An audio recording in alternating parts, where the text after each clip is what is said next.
Ladies and gentlemen, welcome back to the podcast. Got an epic guest today, someone that I'm very, very aligned with. We came into each other's worlds just recently, but connected, had an awesome conversation the other week.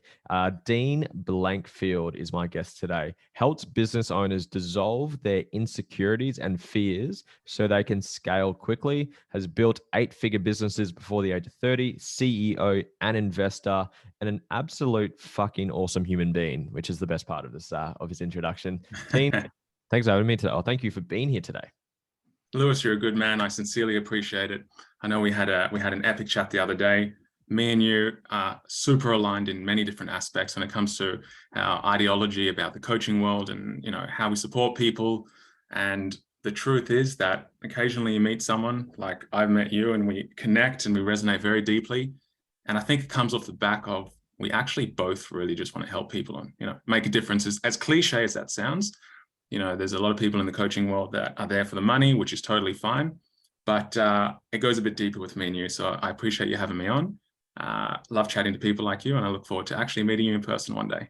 Right, look forward to it. You're back in Australia now. You're in Dubai. Well, you've been in Dubai for a while, from what I know. But I won't dive into the story because I don't know the story fully. So, could you dive into your story, my friend, and just go through, I guess, just however you want to take that question of how you became who you are today, the reason why you help people, why you love it so much, and how you've become the man that you are today. For sure. This is such a good question, but such a broad question, as you mentioned before. And it can go in so many almost different tangents. But I guess I'll go down the road of how I became an entrepreneur and how I became in this coaching world of helping people get more clarity and calmness, I guess. The story is pretty cool. I won't go too long into too many of the details, but sometimes in life, many things happen at the same time. Some call it coincidences. Sometimes, on the spiritual realm, they say you can manage your coincidences. But I was working a 9 to 5. I was there for 3.5 years. I wasn't the happiest person. I guess deep down, I knew that there was more to life in every aspect, not just financially, but what I want to do with my free time, my purpose, my mission, all these different things. But I was kind of trapped in this 9 to 5. What were you doing 9 to 5? I was a sales rep. Epic. Cool. What were you selling? Yeah, ironically, I was selling screws. Selling screws. I was selling screws for a roof. Yeah, it didn't go down too well at the nightclubs, but Okay.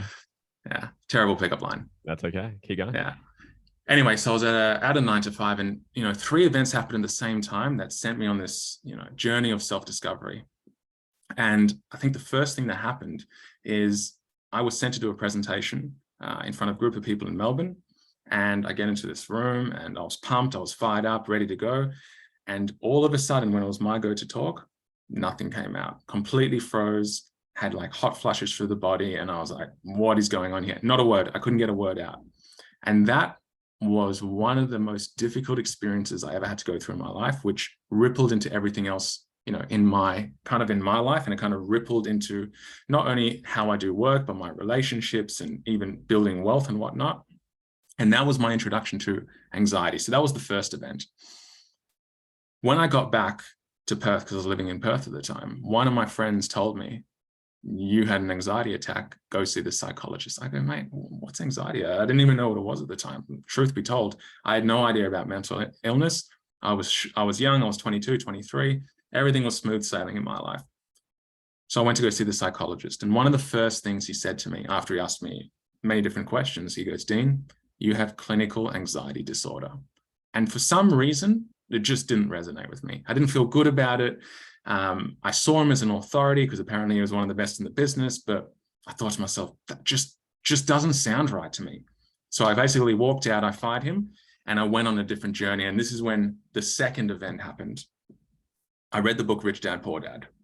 And that book resonated deeply with me. It was one of the first books I actually ever read. And I was still at this job. So now I've got anxiety and I'm struggling. I can't sit in meetings. There's like this whole big story.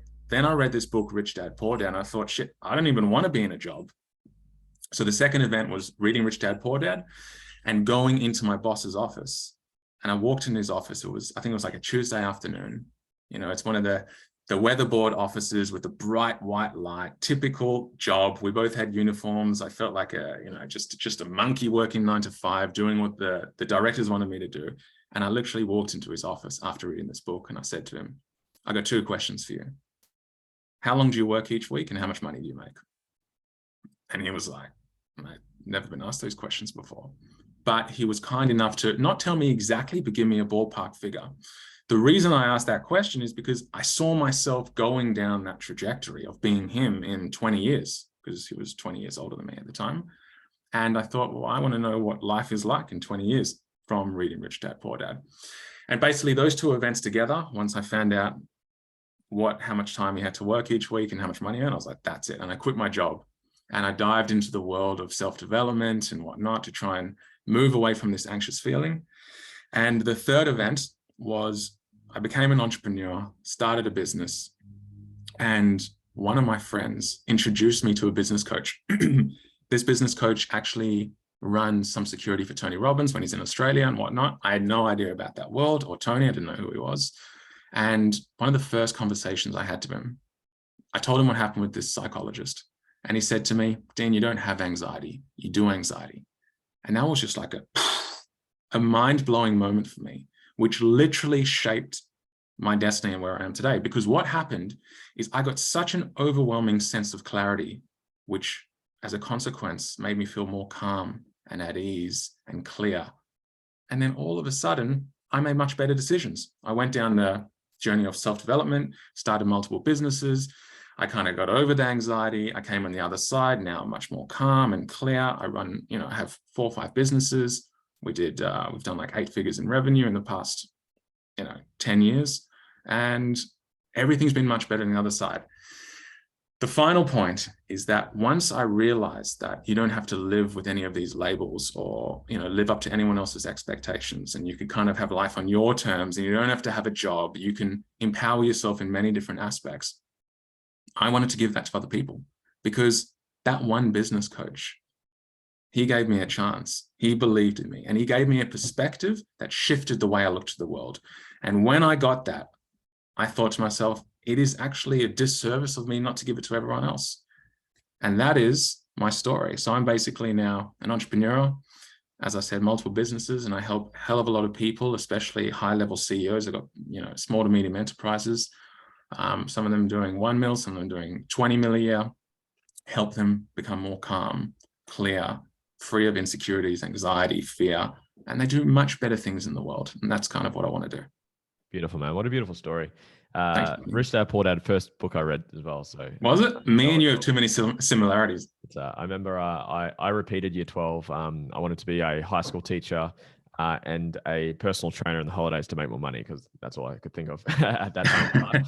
And in my repeat year of year 12, I read Rich Dad, Poor Dad, and I dropped out of uni. I'm like, fuck this. I'm not going down this pathway to do it. Yeah. So it really resonated with what you're saying. So me as well. Like me and you, like it's uncanny how many similarities we have, because I went to university and I had no idea what to do either. But I decided to do business commerce and I dropped out pretty much immediately. I mean, I paid fees for 3 years because my parents thought I was there, but I was not there, flunked everything. I got kicked out. I got blacklisted from university. And that's because it just didn't resonate with me. Beautiful, man. A lot of consciousness in that story you just said. A couple of ways I want to take this, but I guess firstly, how do you help the people that you help now? So you said you're now working with entrepreneurs, helping them be more calm, more peaceful. And I like that last line you said, just do good things in other areas of life, because business is just one facet of life. And I think especially with the hustle culture that some people do buy into onto people's Instagrams and social media, is that you got to work, and you feel guilty for not working. And I definitely was like that for a long time. Yeah. So how do you help, I guess, the clients that come into your world? Great question. So just to wind back, to add a piece onto what you said, firstly, I completely agree. And I'm under the impression and belief that most of the problems that happen in the world today are from people that have an activated nervous system, that have fears, anxiety, stress, frustration, heavy emotions that are bottled up. And that causes all the problems on the planet.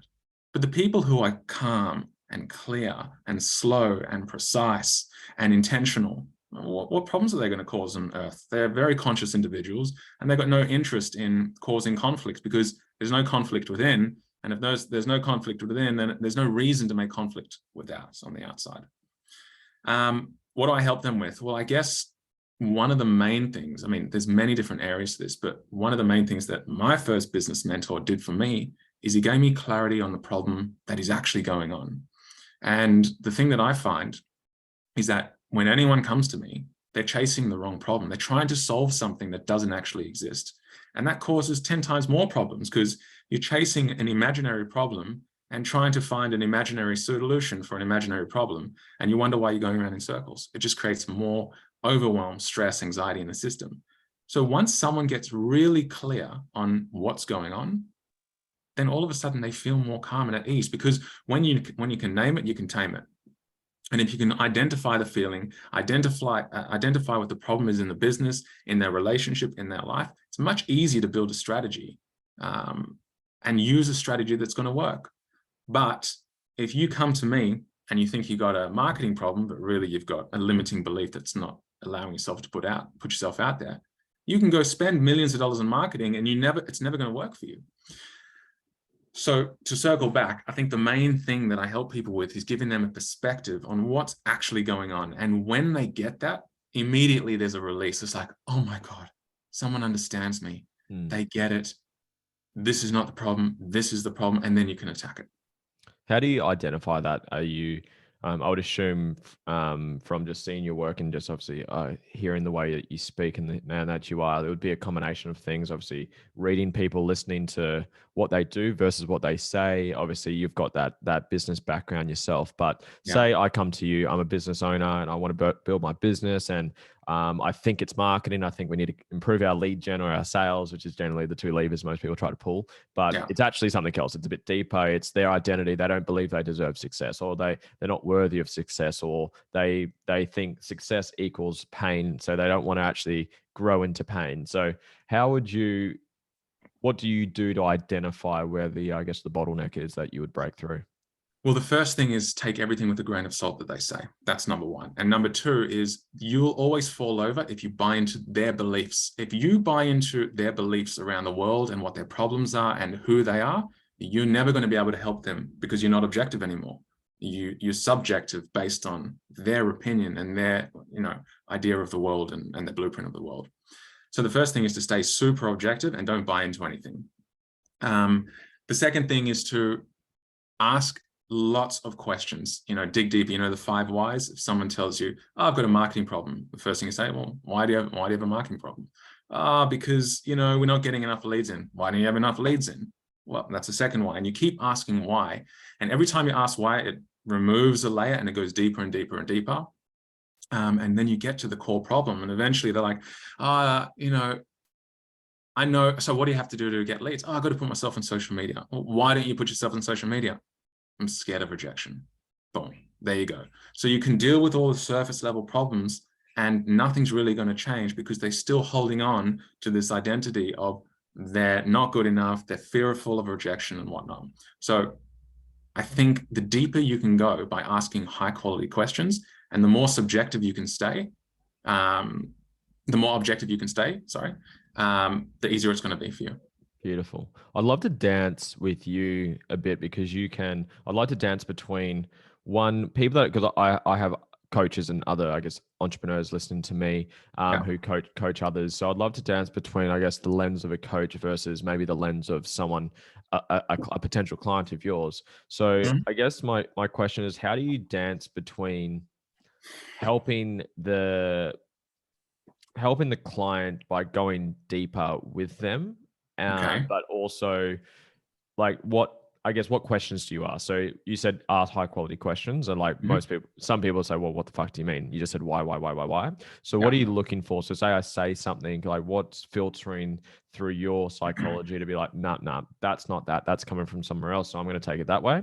So I'd love to know, your coach's perspective for other coaches listening to this, but also I'd like to we'll come on the other angle of you're a client and how they can start to actually identify their own beliefs, and they can say, okay, well, it's marketing, but it's actually not. So what do you do as a coach for you to see past the words that they are saying and know where to take it?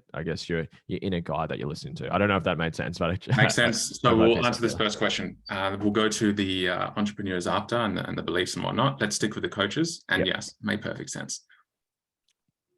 you need to have awareness. You need to really hone in on the awareness.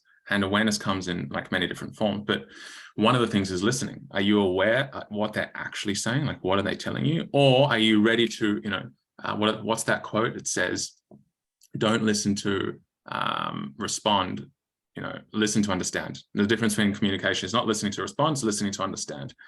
And it seems simplistic, but it's very difficult, because the moment we talk to someone in an interaction, our own fears and insecurities come to the table, and we want to impress or over deliver or show them who's boss and become an authoritarian. But every time you do that, you can't hear what they're saying, because you're just injecting your beliefs and your values and your insecurities onto the conversation. So really honing in on your awareness, first thing is listening. The second thing, which is super key in my ability to really dive deep into and help my clients, is watching the body, the somatics, because the body doesn't lie.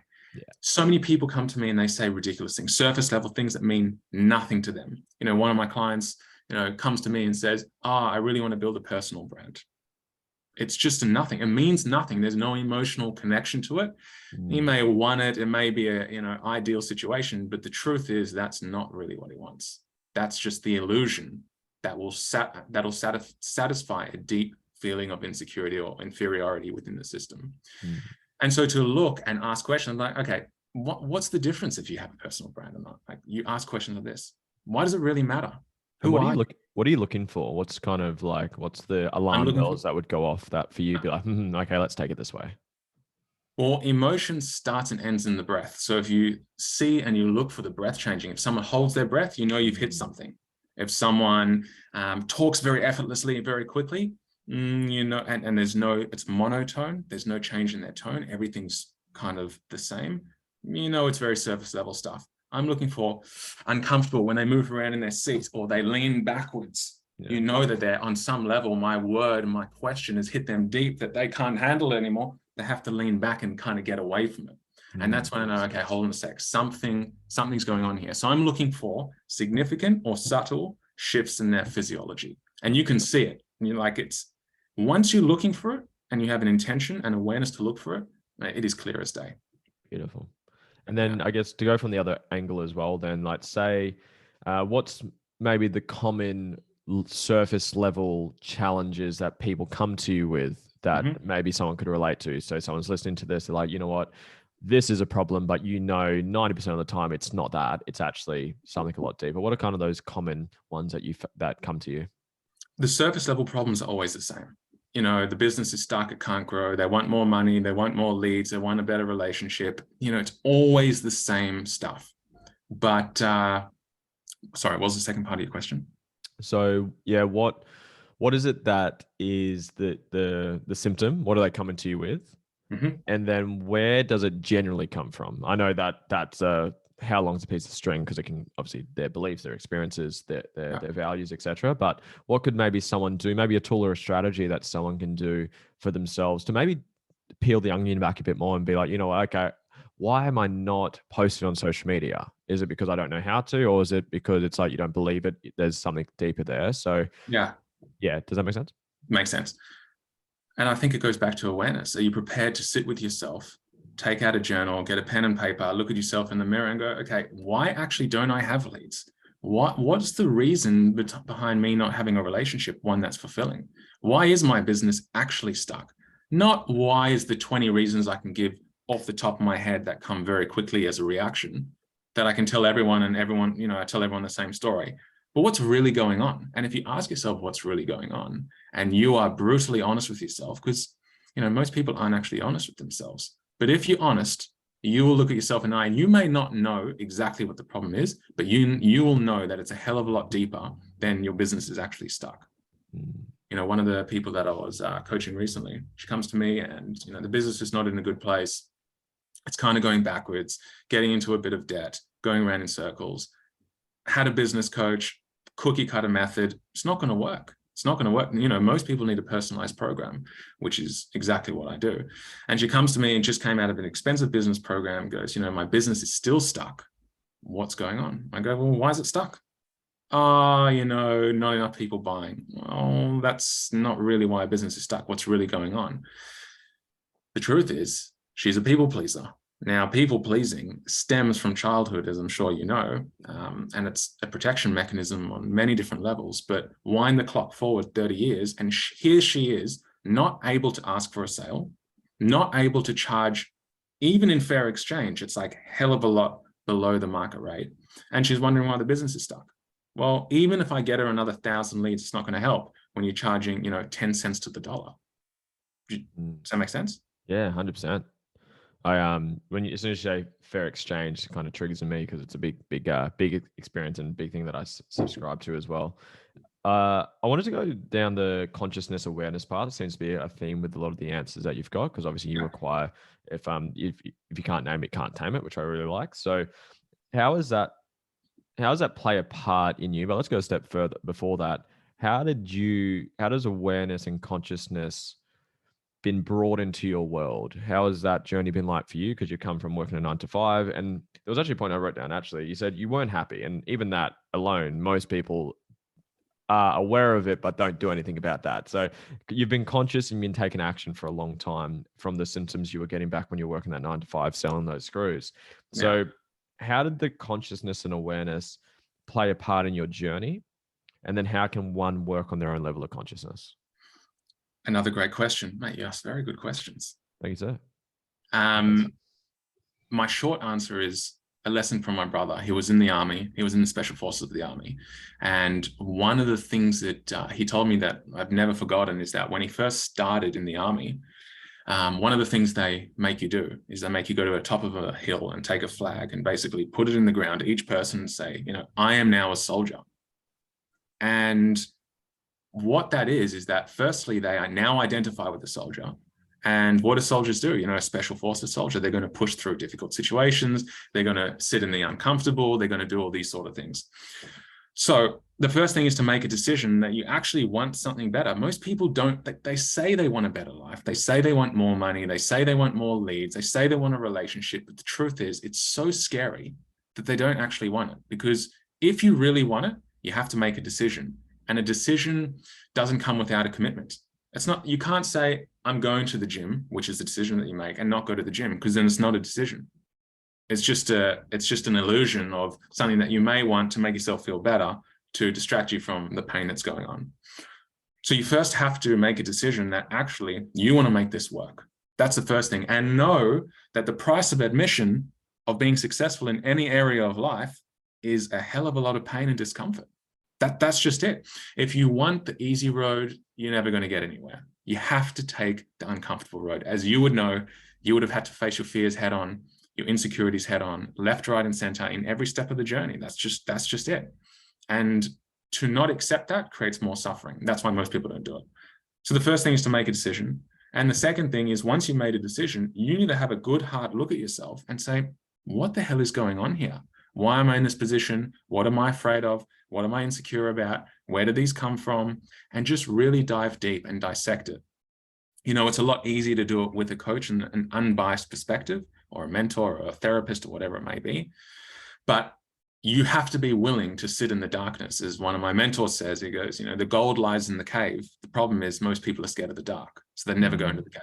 I like that. And I know you, from the short time that we've met, I know that you would be sitting in some dark caves a hell of a lot of time, and that's why you're holding a lot of gold nuggets in your hand. I use the simple version of that is the treasure is buried where you're not looking. So it's like it's because it's uncomfortable to go to search for that said treasure. I heard a lot of in that answer decisions, but also taking responsibility. I find a lot of people struggle to do that. I find it's easier to blame. It's easier to make excuses, come up with whatever story self-fulfills you. How does one, I don't know if that's a skill or a trait or an action or a decision, but how does one start to take responsibility for their life and stop giving their power away to whatever thing they're giving it to? How does one increase that skill, if you want to call it a skill? In my mind, there's 3 steps to transformation. The first is awareness. The second one is to change your behavior once you have the awareness. And the third one is reflection. And if you talk about like neuroplasticity and neuroscience, once you have awareness and you change your behavior, you create new neural pathways in the brain.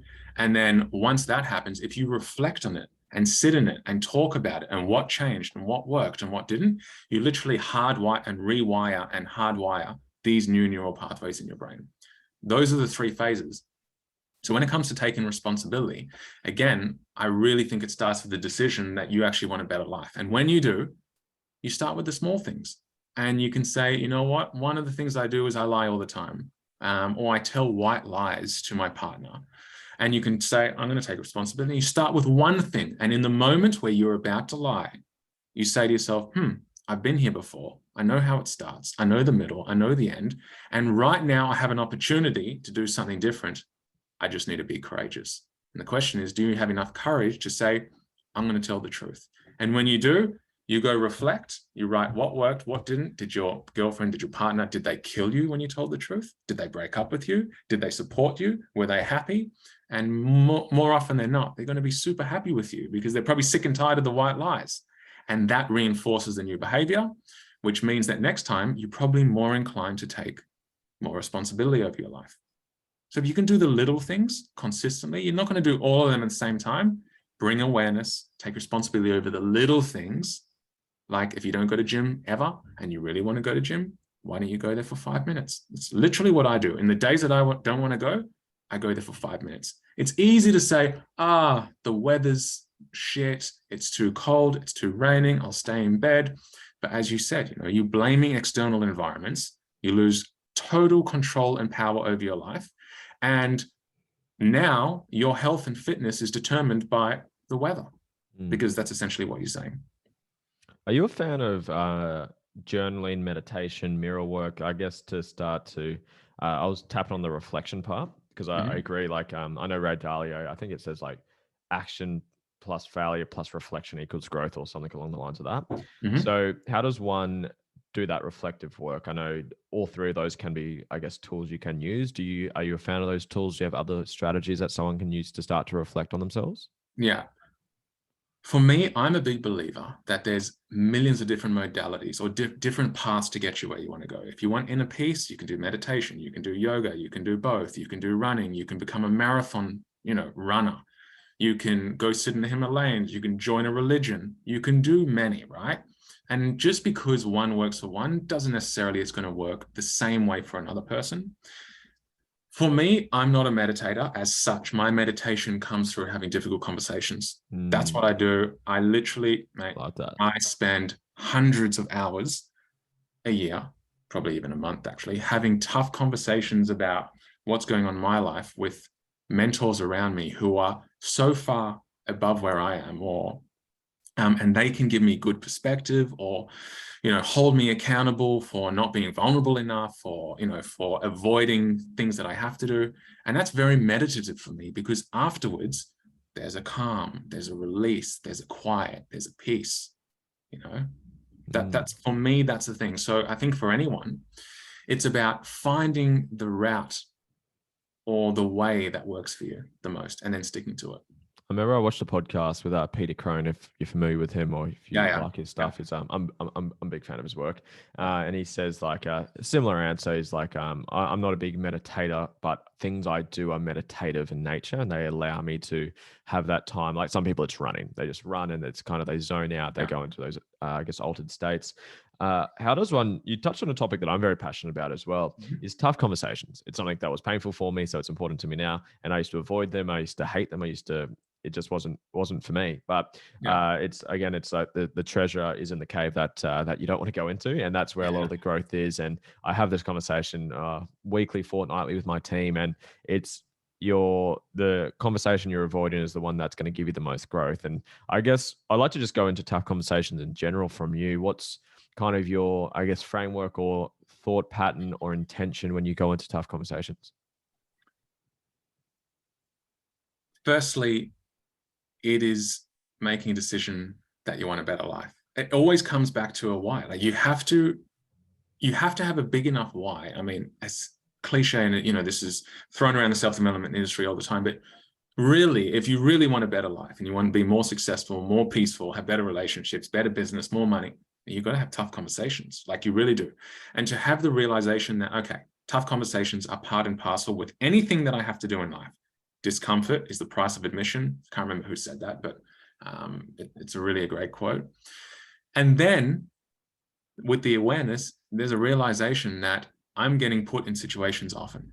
Either I can continue and avoid the tough conversation, which just repeats the cycle of me avoiding the tough conversation, being stuck, staying in the same spot, playing out childhood trauma that manifests as an adult or whatnot, or I have an opportunity to say, you know what if I have a little conversation or say something a little bit difficult, or find someone who's safe enough space to allow me to say things that are very more sensitive to my heart.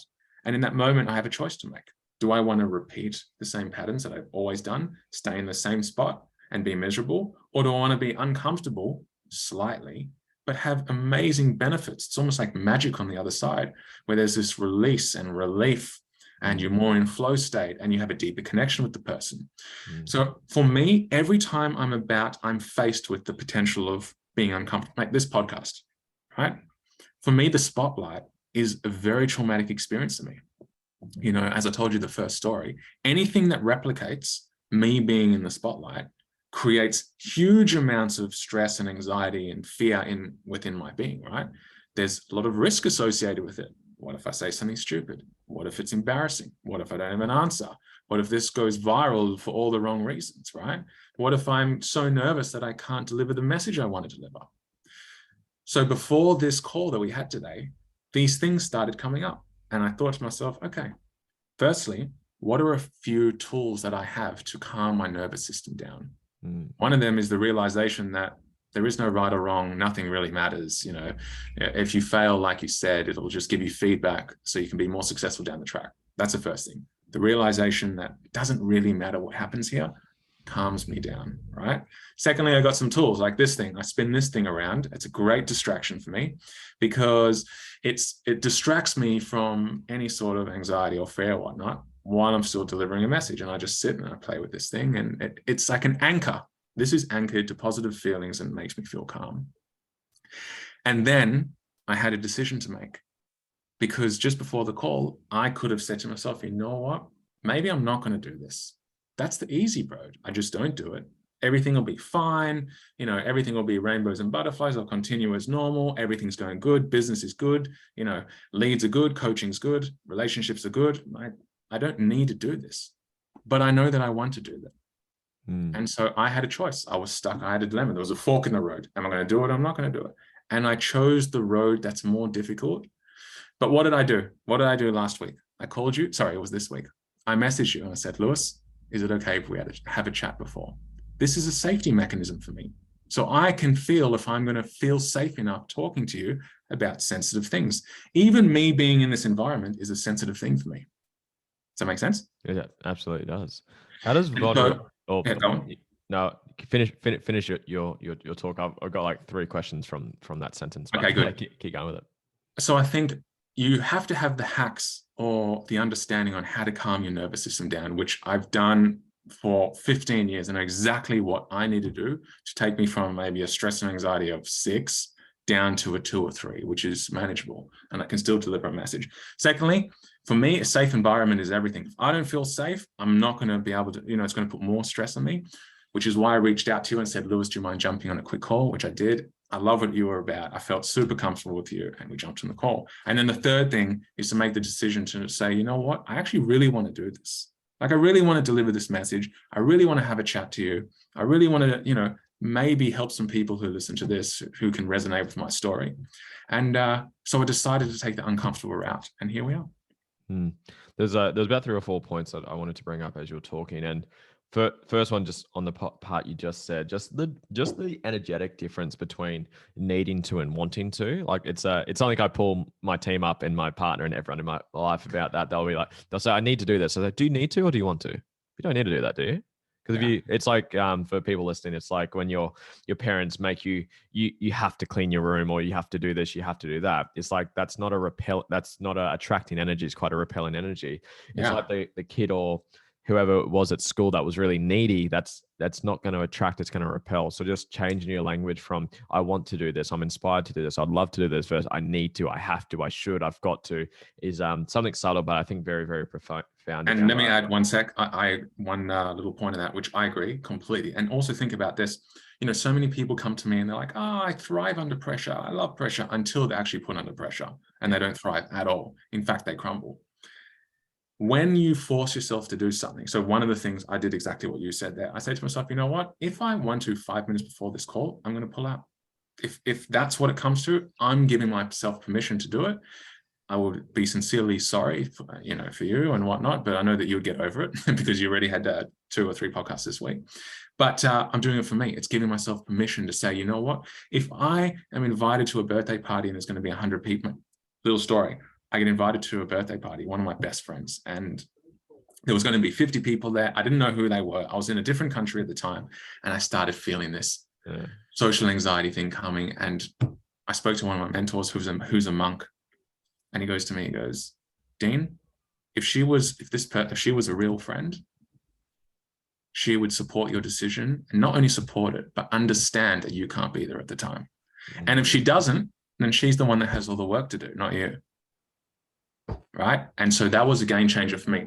So to go back to your point, needing to do something, forcing yourself, it creates so much pressure on your system, and you can't perform because now you have to. There's no choice. There's no get out of jail free. You can't get out of the situation. You've created a prison for yourself, and in that prison is a hell of a lot of pressure. That's when people don't perform. So what you're saying to your team, I do my clients all the time, I take the pressure off. Who cares about a personal brand? Who cares about growing a business? None of it matters. From that place of calmness, they grow their business, they build a personal brand, and they make more money. Powerful conversations, guys. This is an epic conversation. You just triggered a story in me from the friend, social anxiety. Totally relate to that, by the way. I've got a 30th birthday this weekend, so I'm kind of in the same boat. A friend messaged me. He's like, "You going to this thing?" I'm like, "Yeah, you are. Sweet. I know someone." So it gives me a bit of certainty. But it was a friend of mine, Sav, if you're listening to this. It was her birthday, and we went over to her house, and they had things organized, venue organized, all that stuff. And their car got broken into the week of, and wallets got stolen, IDs were stolen. They couldn't go anywhere. And she felt really bad, guilty, and XYZ. And on the way over, she was freaking out. I just sent her a message, and she's like, "Oh my God, but everyone's going to be disappointed. We're going to have to do this. We have to change this. We're going to stay here instead of going out. What am I meant to do?" I said, "Sav, the people that truly love you will adjust. That's it. So you don't need to impress anyone. You do whatever happens meant to happen. The right people, the right friends, the right people in your life, they'll adjust and they'll make it happen." So you can't. Very true story, which brings a quote to my mind. Leadership is having the courage to disappoint the expectations of the people around you. That's what true leadership is in business. You have to disappoint expectations of people all the time to be a leader. That's what comes with it. But a leader is also, you can be a leader in your home. You can be a leader in your community. You can be a leader in your friend circle. And so to be a leader, you have to step up, take radical responsibility for your life, and disappoint the expectations of the people around you. Because if you go because they're disappointed, then you're on their schedule. You actually don't have a schedule because you're playing their schedule.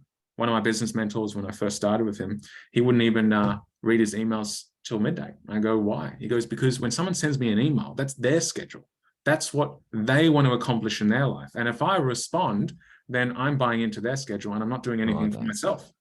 And so he starts the first half of the day doing everything that he wants to do for himself. And then he'll get to everyone else's schedule. I like that a lot. That's awesome. I resonate a lot with that because I used to be that person that and this is like, guys, like 4 years ago still, like a friend would say, "Hey, do you want to catch up and do something?" And I'd cancel everything and I'd move all of my stuff just to please that person. So that just kind of reminded me of that. I want to talk about vulnerability with you because it's something that I see in myself with you and the way that you speak and just certain words that your choice of words that you're saying. I guess vulnerability for me, I guess for the majority of society, can be viewed as weak or not powerful and not a leadership trait. I really subscribe to the opposite. I really believe that you need to be able to create vulnerability with your team to feel safe. Like you were mentioning, you got to feel safe to be yourself, even on this podcast right now. And I know that shows up in business. I'm speaking from my own experience anyways, with myself and my team and my clients. It's being able to create that space where your team can come, be their authentic selves and do their best work, be excited and want to do work and want to be a part of the culture and the mission and all that stuff. I'd love to know for yourself personally and professionally how vulnerability plays a part. Man, it's cornerstone. If you want to progress in business, especially in relationships, but business is just a combination of many different relationships. That's all it is. It's your relationship with money, your relationship with people, it's your relationship with everything, right? You need vulnerability. And I remember, I'm not good with times, but about maybe 6-7 years ago, one of my mentors at the time, I just started with him and I walk in proud, shoulders puffed, chest puffed up, ready to go. I'm like, let's go, let's rock this. And he said something after figuring out what was going on, straight up. He goes, Dean, you think you're strong right now, but it's the weakest you've ever been in your life. And I go, Ooh. what is going on here? He goes, do you think an oak tree is strong? He goes, it's big, it's thick, but the moment the wind comes, it goes. The bamboo, it flows around at the breeze. And I go, shit. He goes, mate, you are so disconnected. And when you try and connect with people, it's like taking a lamp and the electrical cord made out of plastic and putting it into a socket. There's no electricity, there's no connection, and it's never going to work. He goes, because I'm lacking vulnerability in many different areas. And I really didn't know what that meant properly until he sat me down week in, week out, and I had to practice telling him things that were super sensitive or raw or vulnerable.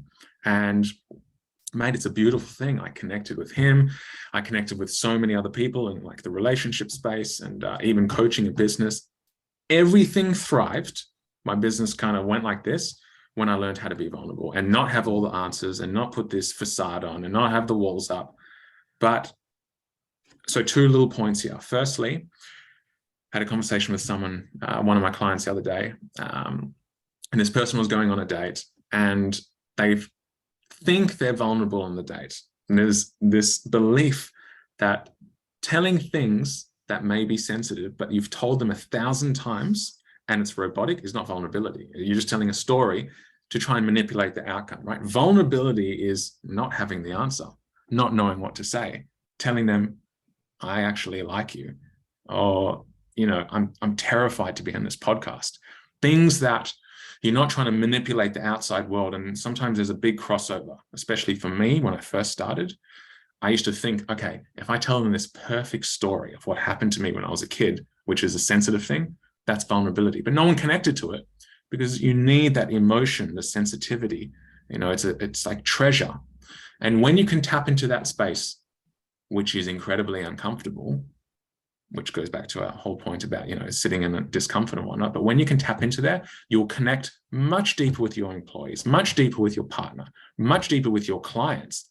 Mate, there's no reason why I wouldn't get in a call with a client now and say, hey, it's been a tough week. You know, this happened.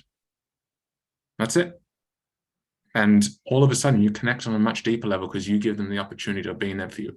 The problem is, my last point is that when you are vulnerable, people actually avoid it because it's very, very, very risky.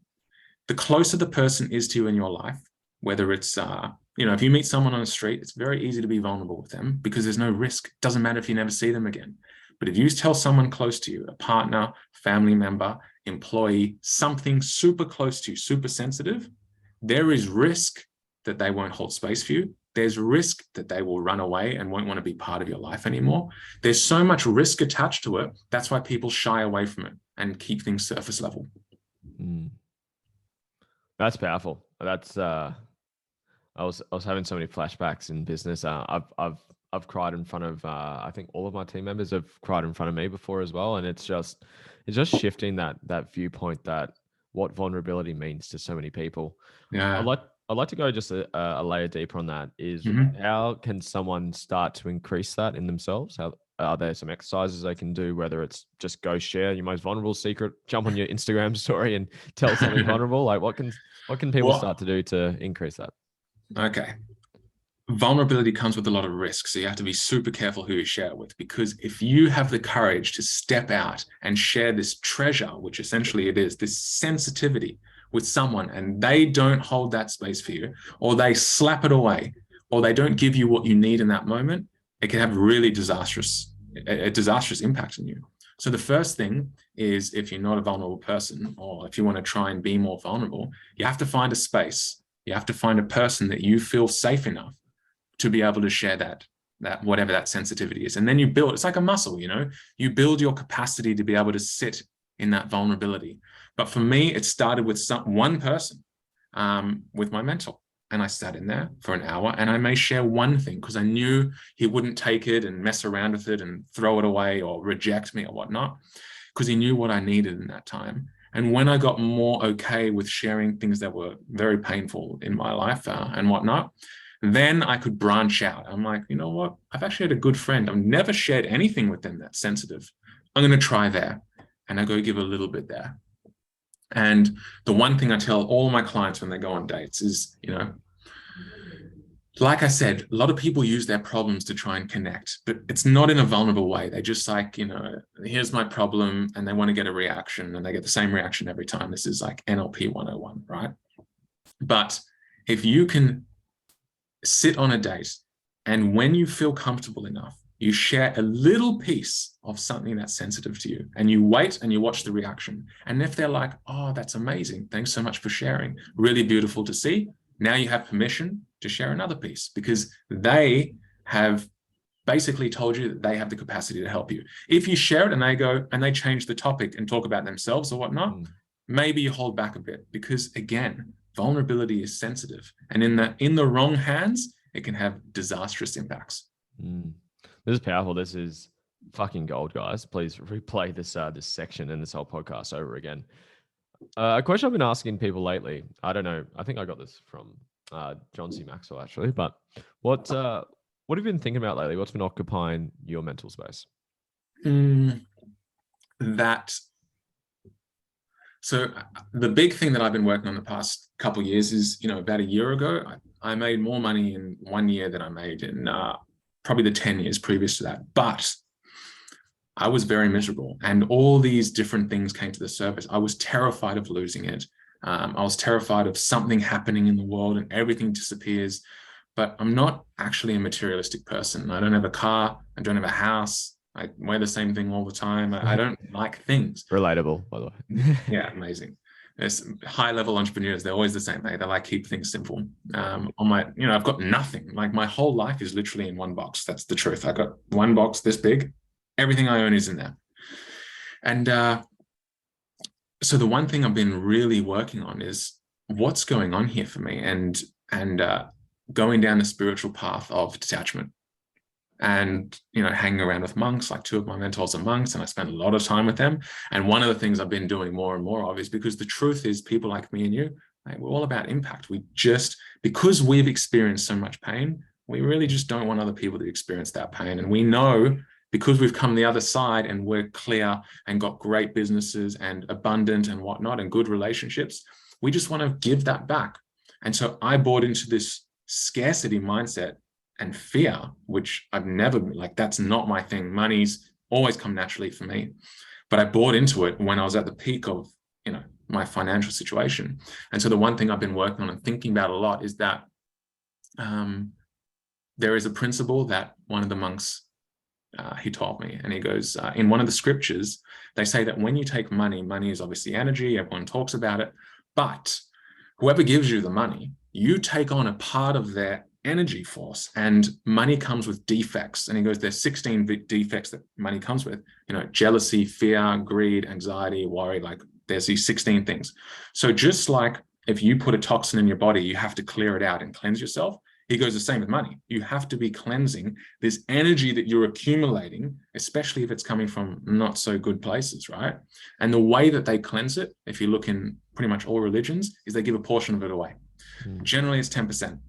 And so that's the thing that I think I've been thinking about a lot, is that, everyone accumulates so much energy from relationships, if I give you a service, you give me something, and I'm taking on part of your energy in whatever that is, money, a service, whatever that may be, and just giving some away, just not holding on to it. So just, money comes in from coaching, 10% straight out the door, feeding people in India, doing, helping OUR, the organization that helps like sex traffickers and for children and stuff. And you just go and you cleanse, because one of my favorite quotes is money is like manure. If you put it in the corner, it'll smell like shit. But if you spread it around, it'll make things grow. I like that. I've never heard that one. It's good. Is that a underground railroad? Is that what you're Yeah, referring that's the to? one, mate. I love those guys. Seriously. How good are they? Doing the good, difficult work in the world, really. All right, just for time's sake, we'll start to wrap this up. But Dean, so much value, man, and I'm very grateful that you reached out to me. Like, it's something that it's happened for a reason, right? And it's happened, and we've Definitely. on a call connected, and there's a lot of similarities, even from the anxiousness, the avoidance, the anxiety, the labels, the lack of materialistic things. Like Yeah. I wear the same black shirt and jumper every day. I've had the same $15,000 car since I was 18, and I have no plans of upgrading it in any time soon. So Nice. so yeah, it's been an absolute pleasure, man, to connect with you, chat to you. There's obviously so much substance and gold here, guys. I've definitely loved the vulnerability part because it's very relatable to myself. For people that are listening, man, and they would like to connect with you for whatever reason, energetically, spiritually, financially, to do some business with you, if that's something they're inspired to do, how would they find you? What would be the best way to connect with you? Beautiful. And mate, thanks for having me on again. You know, as I said to you this week when we spoke before, I don't reach out to anyone really, but I watched some of your stuff. It came in my feed. I'm like, man, this guy, he's a good man. You know, you can just tell straight away, you're a good man. You're doing good things out in the world. I want to be part of it. I think me and you can resonate. And hey, like I said, maybe we do some business in the future. But for people that want to connect with me, Instagram's the best place, at Dean Blankfield. And yeah, I generally help business owners, entrepreneurs remove and take the pressure off, remove the insecurities, anxieties, fears, and have some concrete high-level strategies to make them a truckload of money and a big impact on the earth.